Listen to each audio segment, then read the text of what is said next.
Good morning, everybody. I just got out of bed and I stretched a little bit and I prayed a little bit. And as you can see, I am not ready. So I decided that I am going to get ready on camera while I talk to you guys about some of the inner work that I have been doing.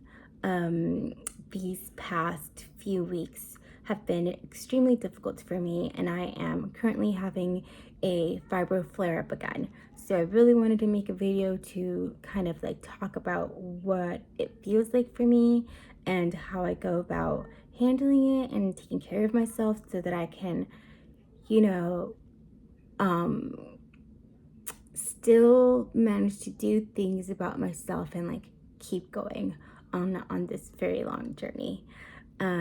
So yeah, the first thing that I'm gonna do is just like take care of my hair.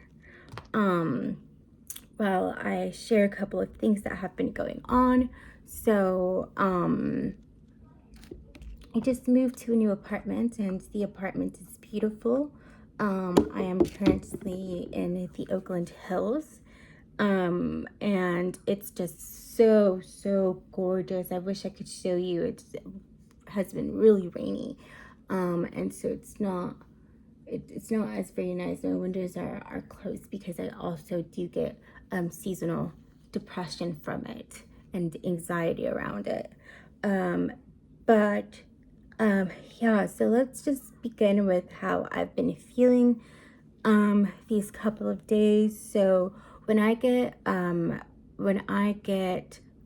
flare-ups, I have a really hard time getting out of bed because I experience a lot of pain in my pelvis, in my back, and my legs, and it almost feels like I feel paralyzed.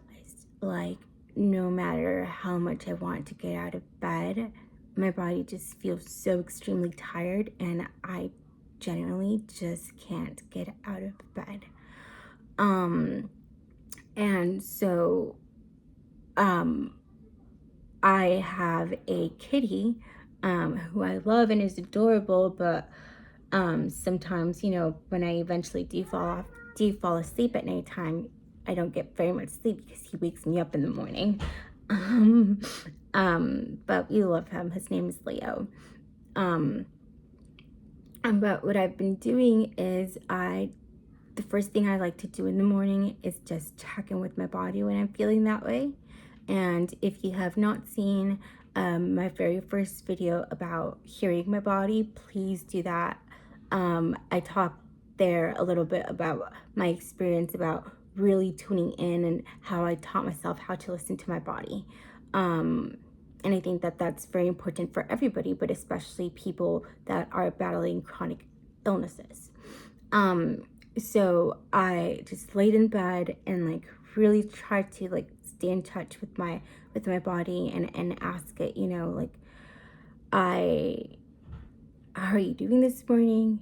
Like, I feel like you're not really wanting to move.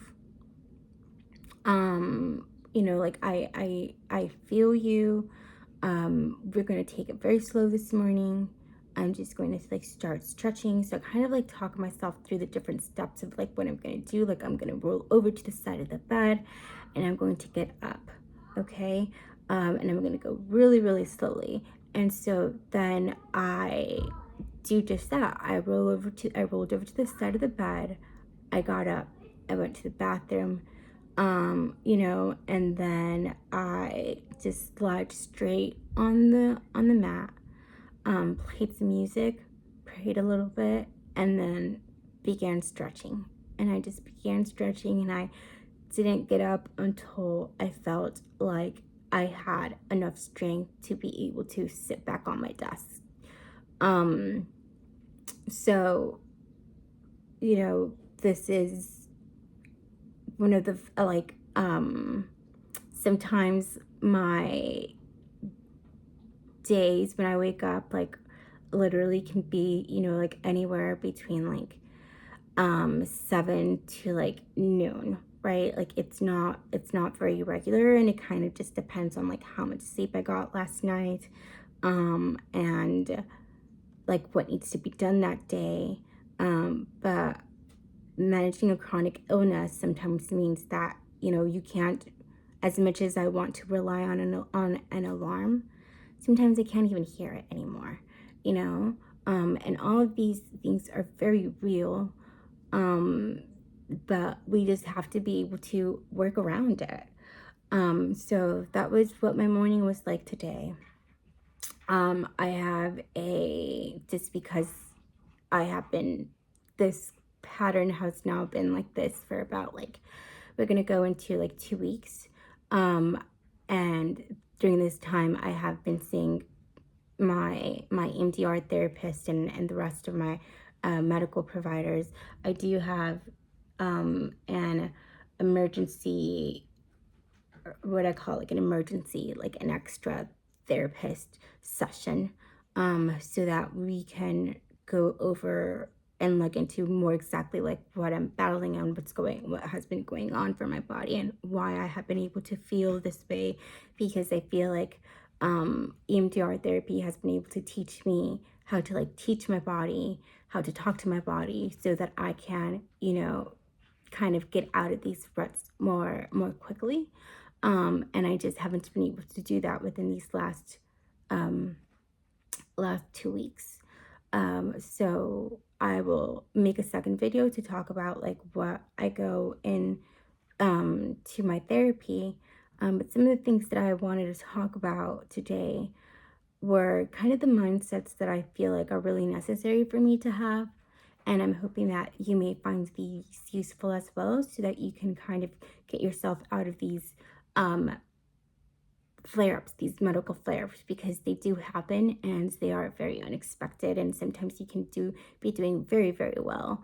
Um, and then, find yourself in a place where you're kind of depressed and kind of sad because we do all this work and we think maybe that these medical flare-ups are going to become a lot less consistent, and they may, you know but for me personally, I've been hoping that they will become less severe, and sometimes they don't, and it is just part of living like this and being able to manage the pain that we feel, and you know getting back on track.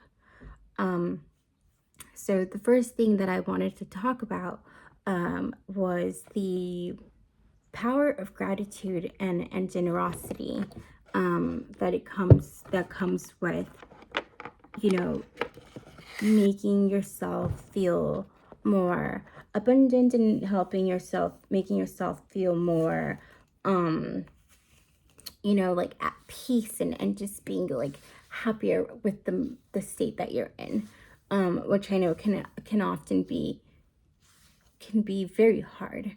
One of the questions that I constantly found myself thinking when I like first found out about my diagnosis was like, why me? Like I have, I like volunteer, like I feel like I'm a good person. I feel like other people would say I'm a good person. Like, why did this happen to me?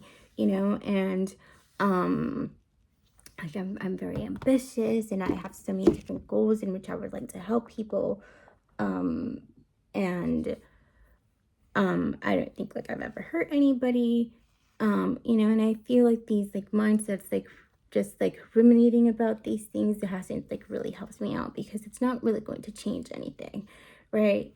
So something that I've been really trying to practice lately is just practicing being grateful for for lots of different things, like everything that happens in my life.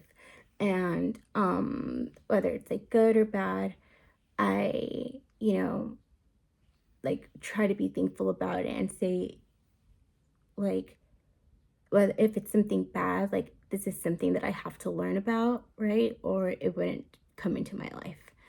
Um and and yeah, so also trying to still be generous, and generosity can come into, lots of different areas.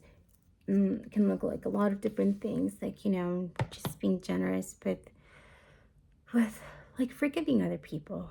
Sometimes people won't understand like how we're feeling, and sometimes it's because we don't feel comfortable enough to talk about these things. Um, but you know, just forgiving the assumptions that people make about us, or the things that they may project onto us, right? Just forgiving is a form of generosity. Um, you know, like being kind to yourself, making time to make a phone call for a friend, right? Um, there are different ways that we can still practice generosity, even if we are like still stuck in bed. Like giving a smile, you know. I like know that this may sound, I don't know, like really simple, but I find that they are very helpful. Starting a gratitude journal and being able to write at least, you know, like one thing that you are really, really grateful for, um, like science has showed, has also kind of like breaks this pattern of like anxiety and kind of thinking that like you only have bad things going for you, when the truth is that there are a lot of things to be thankful for, like even just the fact that like we're alive, just the fact that we can breathe, like somebody else like didn't have that opportunity, right? um and so yeah, just practicing gratitude and generosity. And the second thing that I wanted to talk about was um um you know, I find that sometimes, and I've been talking to a couple of other people who have been going through um, dealing with chronic illnesses, and some of the things that like I that we have been talking about is the uncertainty of like not knowing, right? Like what our lives are going to look like in the future, and like what we can do, what type of different works we're going to be able to work in. So for example, like um, when I've gone in undergrad, I always hoped and, you know, just kind of assumed that I would go into medical school.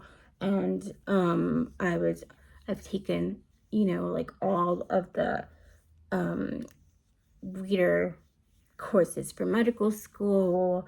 I like even studied for the MCAT. I've done lots of different things, and then I had this diagnosis, and I had to have the realization, well, maybe this isn't going to be like um, this won't be able to match the life that I, you know, that I live now. So I can't imagine myself going through medical school and residency at nighttime, you know, when I know that sleep is very important to me, and when I know that like sometimes I can barely get it at all, right? Like I'm going to fall down, and I'm going to have my mobility issues again, and I just can't see how I'm going to be able to get through that. And I'm sure that, you know, with a lot of like inner work and a lot of like um you know, like medical practice, and maybe having a lot of different coping strategies, like if this is something that I really wanted to do, I'm sure that there's a way that I could figure out a way to be able to do that. um but realistically, like I feel like there are other opportunities that I can create for myself where I don't necessarily have to put my health in the line as much. um so yeah. But with this uncertainty of like not knowing how my life is going to look like what careers would best be suited for me, like what type of jobs like I can do, um, you know, comes a lot of stress and a lot of like financial stress with that, you know, because it's like, and I hate that this is the case, but just because we are ill, like unfortunately, like our bills still need to be paid, you know. And um like it seems that like life doesn't stop for us just because um we're in this state, and it's very unfortunate, and some people are definitely more accommodating than others.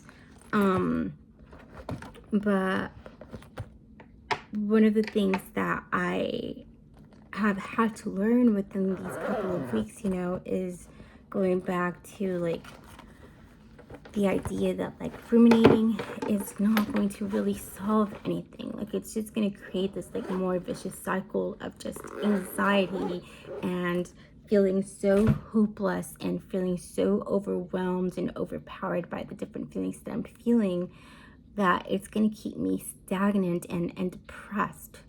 And so I've had to really give myself a talk and saying, like, while there are lots of different things that I can be doubtful about, while there are lots of different things that I know are going to be uncertain, I really have to, um, like, I have to see that I'm adding to this problem by creating these ideas of self-doubt and, grieving the uncertainty of everything. And that has been like hard for me, right? But I feel like it has helped me realize, once I started like writing and reflecting about these things, is how often I start I'm not sure how to pronounce it, catastrophizing, how often I start catastrophizing just like different things that start happening, right? And I, sometimes I forget that as long as I have access to food, as long that as I have a roof under my head, like I am going to be okay. And right now, like I just moved into a different apartment, and you know, the finances here, like I have to pay a lot more than what I was paying at my old apartment. Um, but I just remind myself, like, if I can't do this, like if I'm not able to like pay for this new apartment, I always have the option of going back to my old apartment, right? I always have the option of, going back and moving into my parents' house, right? Like I think that, there a lot of times we like are really harsh on ourselves and like we really judge ourselves, but in this economy, I feel like it is not unreasonable anymore for people in their 20s to live in their parents' house, right? And especially if you have like a chronic illness, um, right? Or, like living with friends, like sometimes things happen, and these are one of the things that happen, and we have to be able to, like navigate all of it. So I just have to, like stop pretending that I'm not adding to my problem by adding self-doubt, by adding catastrophizing, by continuously ruminating on the problem. And something very important to note, if you're struggling with this, is that like our worries and our ruminations sometimes come from the idea that we need to have everything under control. And I know that this is the case for myself as well. And I have to undergo the practice of like realizing that, I'm not going to have everything under control. And for one, I'm not God. And so I just like have to, be able to kind of just like accept that for some time I'm not going to know what things look like. And I have to think that I am just in a mode of like playing and taking care of myself, right? Like I have been given this task to really teach myself how to love myself, to teach myself how to take care of myself, to teach myself how to hear my body and do the inner work, that is going to help me move forward and will give me the skills to be able to help other people do the same, especially in this world, where everything. I live in the Bay Area, and it feels like, like everyone is just so busy. Everyone is constantly like in the go mode, like do this and then, move on to the next thing and then moving on to the next steps. Like we don't even have time to like celebrate our accomplishments, much less like internalizing, how much we have accomplished. And in my case, I feel like that led me to be in the state where I am now, where my body has said, like, hold on, like, you don't get to just like run and constantly run and think that you're going to like run out of gas. Like, you have to take time to like, like shut down your computer and like restart it. And I'm just happy, that it has happened to me so young so that I can learn from this and I can, go back and like correct my pathway. Um, but yes, like going back to the point that I was trying to make, like we need to stop adding to our problem by adding self-doubt, catastrophizing and continuously ruminating about things that we cannot control.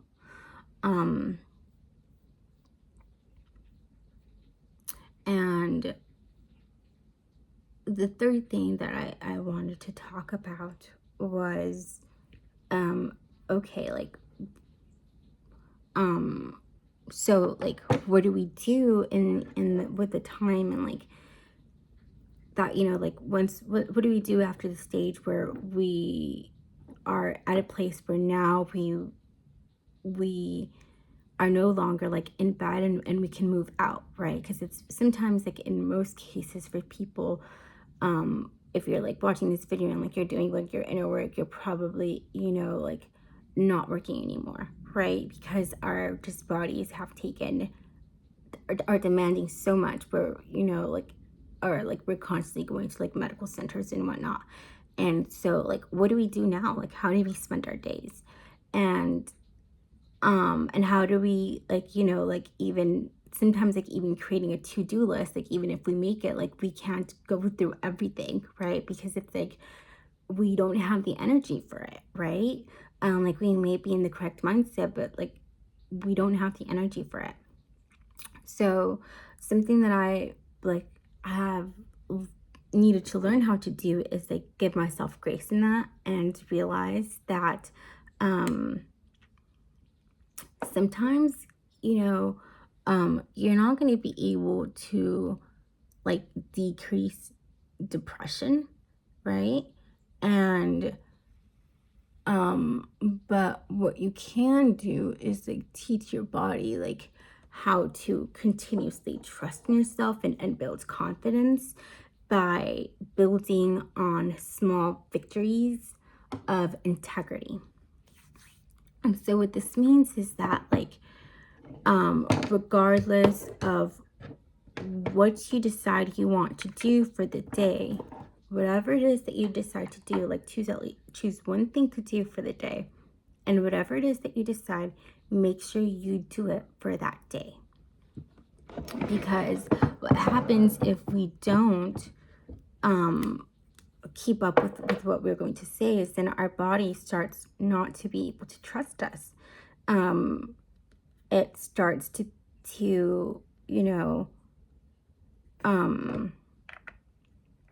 it starts to get comfortable with the idea that some things are like options, right? And like we definitely like don't want to teach our body like that we can't take care of ourselves, that like we can't,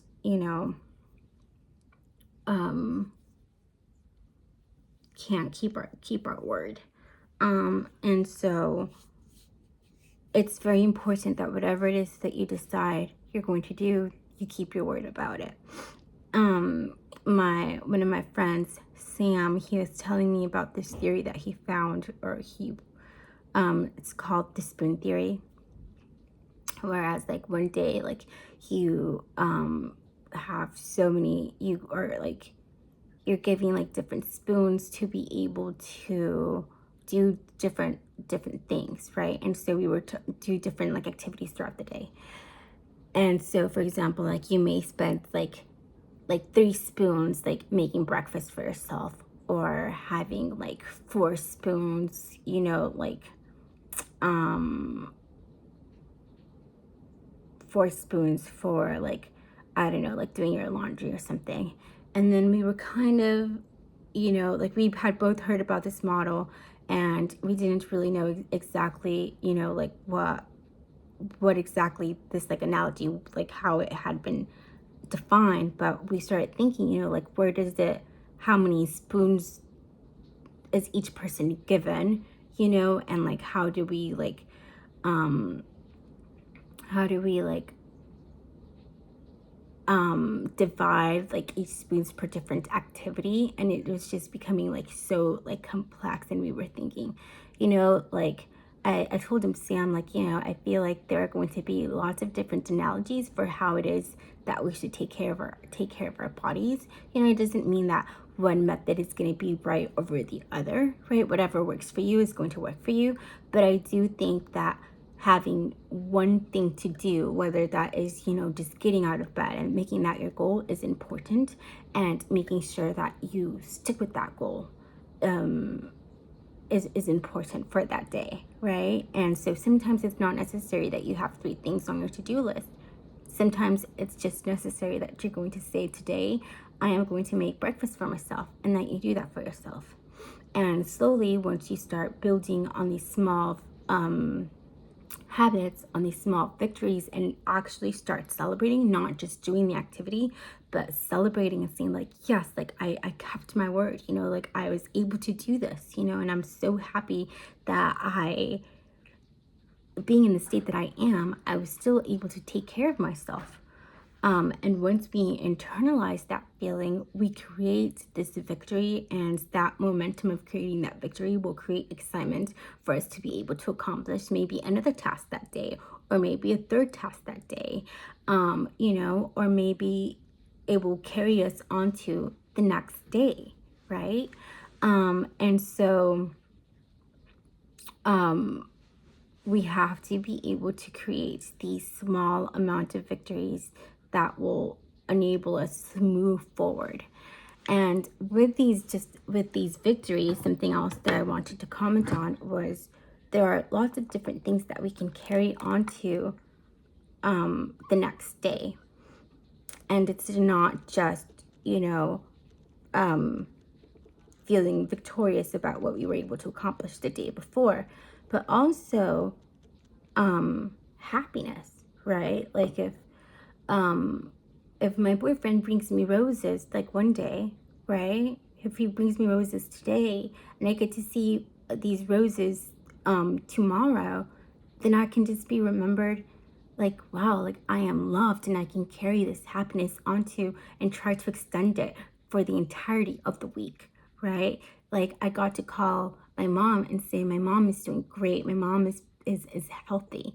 Let's try to carry that happiness onto the rest of the day. And whenever I am feeling upset, whenever I am reminded and frustrated about how much less I can accomplish now than what I used to accomplish, I can just, close my eyes and think about those roses and say, I am loved. My mom is okay. My mom is healthy. I am healthy. I am alive. I am here. And trying to carry, these feelings and extending them to be able to move out of a mindset of what I think is like scarcity, right? Like, I am lacking like health. I am lacking like finances, like financial resources to be able to like pay my rent right now. Like I am lacking, like friends to come in and help me get into the shower. Or I am lacking, the understanding from my teachers to be able to like help make accommodations for me, or the understanding of like my bosses, right? Like I am lacking, like I am lacking, I am lacking.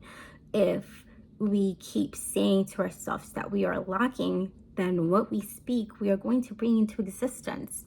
And we want to be cautious of that, and instead we want to change our mindset to think instead like, I am healthy, I am loved, I am happy. And it is, like I said, like it is very hard to be able to sometimes create these mindsets for ourselves when we are in bed, unable to move, and it's hard to be thankful for this, for the the state that we're in, but if you can breathe, then you have something to be happy about. If you can, like I said, sometimes move. In the first video that we played, if you're able to like even move your pinky, that still counts as movement. If you're able to breathe, that still counts as movement. If you're able to sing, that still counts as movement. And movement is really important for us if we have chronic issues, right? If we're able to move our pinky, that is something that we can be thankful for. So just to revisit the 3 things that I have been working on, and the 3 mindsets that I have been practicing to be able to get myself out of this medical flare-up. Number 1, practicing gratitude and generosity, because they are going to be the gateway to help create abundance and get you out of this lack of mindset. Number 2, stop pretending, that we're not adding to the problem by adding self-doubt, catastrophizing, and ruminating on the problem. Like, those things are not the problem. Like, stopping our inner work, stopping, doing the things that we know are going to help us out, like going to our appointments, doing yoga, checking in with our support systems. That is a problem. Stopping these things that are improving us and making our lives better, stopping all of that is the problem. And number 3, understanding that sometimes, we're going to be depressed, and that's okay. But what we can control is creating these small steps of victory, victories of integrity, where we do what we say we're going to do. So yes, I hope that you're able to resonate and find these 3 mindsets helpful. And I am going to make a second video to talk about, what the inner work that I do with my EMDR therapist. I'm going to have a very slow day, taking care of myself and doing lots of stretching because my body is in so much pain right now. But I hope that you have a wonderful, blessed day.